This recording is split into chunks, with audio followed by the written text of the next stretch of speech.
শিৱসাগৰ জিলা আয়ুক্ত ভৱনৰ চুকাপা সভাকক্ষত 28 নৱেম্বৰ শুক্ৰবাৰে জিলা আয়ুক্ত আয়ুষ গাৰ্গৰ সভাপতিত্বত শিৱসাগৰ জিলা স্বাস্থ্য সমিতিৰ এক জিলাভিত্তিক পৰ্যালোচনা সভা অনুষ্ঠিত হয়। সভাৰ আৰম্ভণিতে জিলা স্বাস্থ্য বিভাগৰ দায়িত্বত থকা অতিৰিক্ত আয়ুক্ত মীনাক্ষী পামে সভাত উপস্থিত থকা সকলোকে সম্ভাষণ জনোৱাৰ পাছতে জিলা স্বাস্থ্য বিভাগৰ যুটীয়া স্বাস্থ্য সেৱা সঞ্চালক ডাক্তৰ মাখন কলিতাই সভাৰ মূল উদ্দেশ্য ব্যাখ্যা কৰে।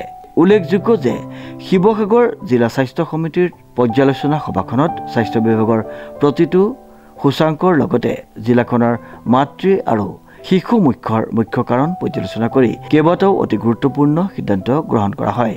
এই পৰ্যালোচনা সভাত শিৱসাগৰ জিলাৰ স্বাস্থ্য বিভাগৰ প্ৰতিটো আমব্ৰেলা প্ৰগ্ৰেমৰ নডেল বিষয়া, প্ৰসূতি আৰু শিশু মৃত্যু পৰ্যালোচনাৰ নডেল বিষয়া, জিলা প্ৰতিষেধক বিষয়া, জিলা যক্ষ্মা বিষয়া, ডিমৌ আদৰ্শ বিদ্যালয়ৰ উপ অধীক্ষক, শিৱসাগৰ আসামৰিক চিকিৎসালয়ৰ অধীক্ষক, আটাইকেইটা খণ্ডৰ প্ৰাথমিক স্বাস্থ্য কেন্দ্ৰৰ মহকুমা স্বাস্থ্য বিষয়াৰ লগতে DPMU আৰু BPMUৰ সদস্যসকল উপস্থিত থাকে বুলি জিলা স্বাস্থ্য বিভাগৰ গণমাধ্যম বিশেষজ্ঞ অঞ্জুশ্ৰী ফুকনে জানিবলৈ দিয়ে। শিৱসাগৰৰ পৰা অমৃত কুমাৰ শৰ্মাৰ এক বিশেষ প্ৰতিবেদন নিউজ নাও।